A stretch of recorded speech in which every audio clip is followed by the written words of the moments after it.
Rishi Sunak insisted value for money is his main priority as he again refused to commit to completing HS2. Scrapping the northern leg of HS2 would free up cash to fix potholes and boost local bus services, Rishi Sunak has suggested. The Prime Minister insisted, value for money, is his main priority as he again refused to commit to completing the mega rail project in full. Mr. Sunak was repeatedly challenged over speculation he will downgrade the high-speed rail scheme, delaying or axing the Birmingham to Manchester leg, in a grueling round of regional interviews. The PM also denied betraying the north of England, arguing more people use cars than trains. He told BBC Radio York, "I think what people will see, I mean particularly around where we are, my home is in North Allerton. We're investing record amounts in improving infrastructure but also delivering levelling up. I mean making sure that our town centres and high streets get the investment that they need. When I speak to people when I'm at home or anywhere else around, what everyone tells me is that you've got to make it easier to get around all our northern towns and cities, whether it's Hull, York, Leeds, Sheffield, all the way over to Liverpool. Connecting all those cities up is really important and we're doing that.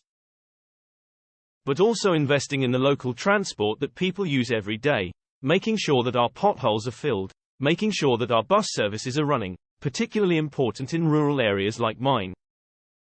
Mr. Sunak's remarks come as rail chiefs this week warned the taxpayer bill for HS2 could hit an eye-watering £180 billion. The PM told BBC Radio Manchester that the government is always making sure that we get value for money out of everything we do. Mr. Sunak also insisted that he is delivering Phase 1 of HS2.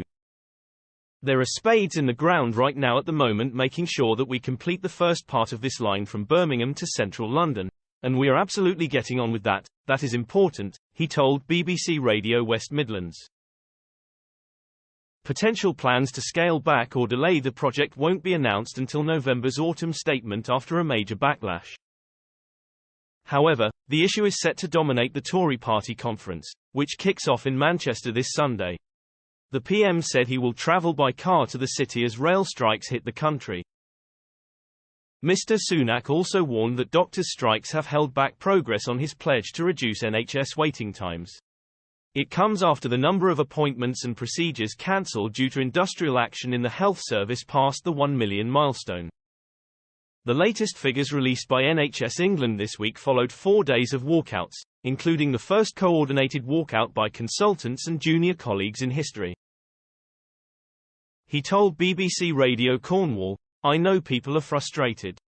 I'm frustrated because, having put this record funding in and worked really hard on it, it is frustrating that the strikes are holding back progress." He said, "1 million appointments have now been cancelled or rescheduled because of the industrial action. People can get a sense of how much impact that is having." Challenged over his overhaul of government green policies, Mr. Sunak vowed that he is determined to change the direction of our country.